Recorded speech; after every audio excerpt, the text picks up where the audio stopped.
This is a demo for Bat and Bear College Days. Some of the assets and dialogue presented may be prone to change. Hello everybody, welcome back. This is Term, and I am extremely happy to show you Bat and Bear College Days. Now this is going to be the second recording of the episode. I wanted to thank you all for watching the last one. I'm not really sure what the views look like because I'm recording this all at the same time.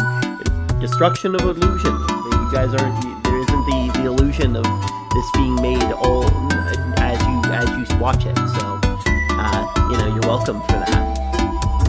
I need to stop being so silly, darn it. This is a game made by Yonkbonkers, who I have placed their link tree down below.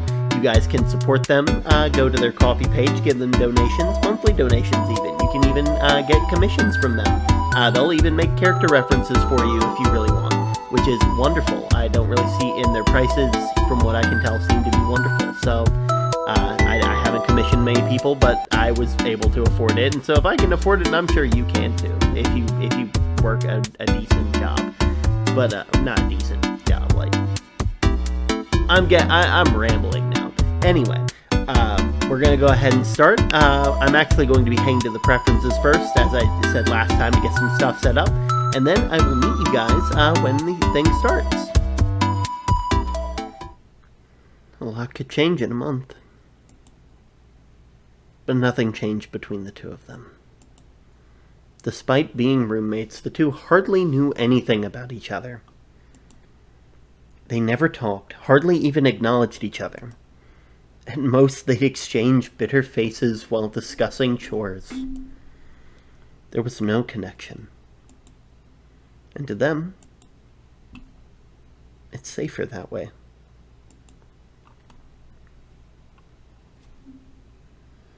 It was the subtle warmth that radiated from him that made him terrifying. Bat realized that during their first reading week in the dorms. That small act of kindness would have been welcomed, portions of leftovers being offered to him, a quiet consideration for his well-being. That little bit of sweetness made that thought of lowering his guard tempting. But if the world had taught him anything, it would be to be wary of everyone around him. There would always be an ulterior motive, something nasty hidden away under the surface of a well-meaning smile. A monster waiting for that moment to strike right when one's guard is down. Let's say it's time to follow him along.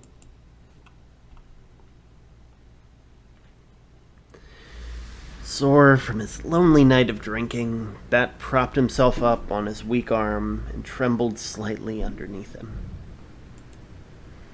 Looking over the safety rail of his loft bunk, past the melons of empty beer cans, he furrowed his brow when he saw that Bear was still there. Curled up, still asleep on the bed, barely supported his sighs. Bat could see the steady rise and fall of his chest through the thin layer of blanket. Fuck. Bat dropped the gaze to the tops of his knees. He was prepared to spend the day alone, tending to his aching body with more alcohol and cheap instant ramen. And now he was hungover and stuck with his goody-goody roommate. Bat scooted over, picked up the empty cans off the safety rail, rubbing his tired eyes with a quiet yawn. Whew. For the time being, he'd have to endure it. He clumsily made his way down the loft bunk's ladder and delicately pushed the cans into the already burgeoning recycling bag tucked underneath the ladder. For a second, he eyed a few unopened cans of beer he still had on the desk. As tempting as they were, he shook his head and turned away. The amount of days he spent hidden away in this dorm room, drinking the stashes upon stashes of beer he stole away from disinteresting frat parties, was shameful. He needed to attend some of his lectures if he was to not squander his scholarships. After reading week. Well, As you can see, there is a couple things to click on, but I think we'll go ahead and click on the little nice and cozy lump we got there. That's fair. He was asleep. Bat would have never admitted out loud, but he admired Bear. Yes, he had trained himself to hate him, but he really did admire him. His dedication was something to behold. He expertly juggled a part-time job, music practice, and studies, squeaking in just some time for his friends into his busy schedule. That was something Bat could never do without unraveling due to stress. Bear was also kind. He went out of his way to share his food with him, and sometimes he'd actually try to talk to him. Bat felt bad for wanting to hate someone so nice. But he didn't want to get hurt again. Never again.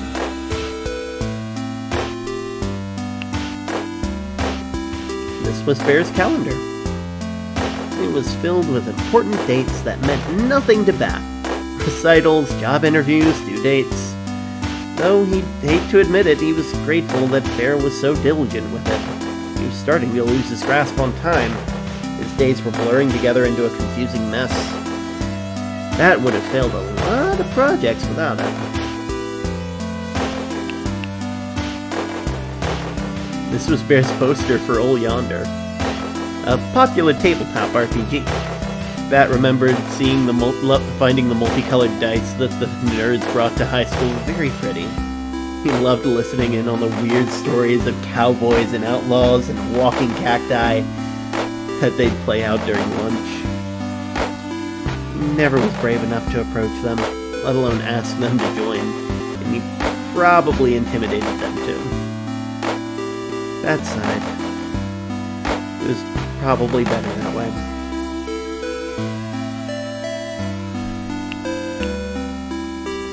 Cans of poisonous relief. Nothing more.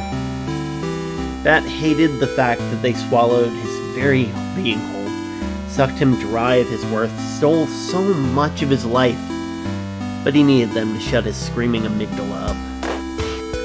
Bat needed it like a nursing baby needed milk. He'd stop if it didn't work so well. It trapped him in a cycle of self-loathing, seeking comfort in drinking. A toxic, dizzying relationship between drink and person that never seemed to end. Heavy stuff. A plastic bag from Sebby Bebbies, burgeoning with empty cans of poisonous relief. Sebby Bebbies was his go-to place for all things cheap. He'd spend most, if not all, his spending budget there. Pat loved the way the fluorescent lights made his shadows stretch out into the empty parking lot when he'd go out on his 3 a.m. snack walks. They had everything he could have wanted, like nachos with that toxic neon orange cheese sludge, brain freezies, Fizz Whiz Cola, and rotated hot dogs called honk dogs. The honk dogs were his favorite. They tasted like happiness.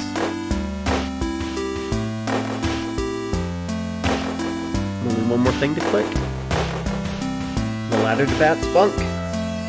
His safe haven made up of blankets and pillows.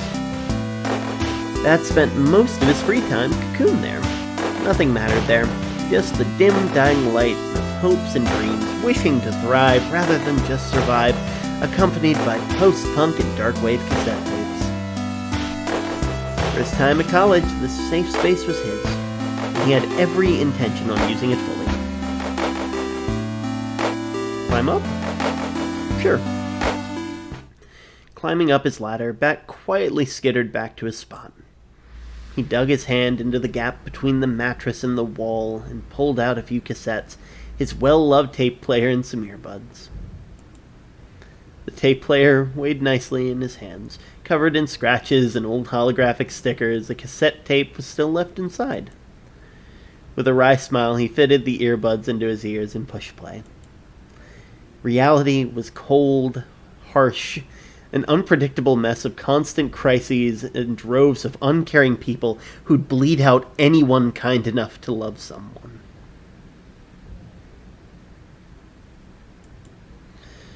even though it was made by the same uncaring people he wished to run from. Music was a comfort. His cassette tapes gave him something to drown out his reality. Soon enough, Bear woke up. Bat could hear him yawn past the droning vampiric tones and soft industrial melodies. He scowled as he dug himself deeper into the mattress and turned his head to a few papers and sticky notes he had plastered on the wall. Bear was almost twice his size and came from new old money, always holding a pretentious air about him. He feared him, in all honesty. So Bat channeled his fear into bitter envy. He envied Bear's evident and comfortable middle-class upbringing. How Bear could simply exist without dozens of malicious eyes trying to undress him. How he could afford to have excess and choose to share with him. And his envy morphed into loathing in a matter of days. He loathed Bear's evident and comfortable life. How Bear could simply exist without people arguing over his right to live. How he could afford to have excess and have the gall to share with him like he couldn't survive without it. Most of all, he loathed how scared he made him feel just by being in his presence. Bat turned his head back to where Bear was. The two locked eyes for a second. Bat glared at him. Bear stared back. Putting on his most bitter face, Bat glared Bear out of the room and waited for the door to click shut before he let himself relax.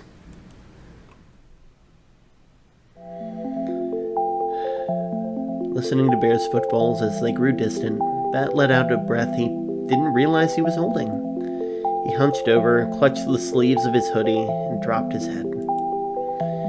He suddenly got sick of the mindless drone he was listening to. Pausing the cassette, he pulled out his earbuds with a haphazard tug and laid back down. The dorm room's thick walls quieted the noise outside. Obnoxious screaming and laughter, loud in person, was reduced to a barely noticeable buzz. Bat closed his eyes shut. Shame and guilt weighed heavy on his chest. He figured he might as well sit it out. Without the edge of distrust and the need to fight, Bat often found himself haunted by somatic ghosts. Vague sensations, violence, painful and unwanted tenderness, fear. His skull would feel stuffed full of polyester fluff, barely toppling over its own weight, but confusingly light. The sting of being outcast by everyone and anyone rang out from his chest, through his ribs, up and down his spine. Being reminded of his body's inherent wrongness stung worse. He shook the ghosts from his skull and gave himself a throbbing headache. A headache was better than existing in this horrid valley between memory and actuality. Bat learned to exist like this. It was painful, and he would ask himself if he'd even wake up the next morning every night because of it.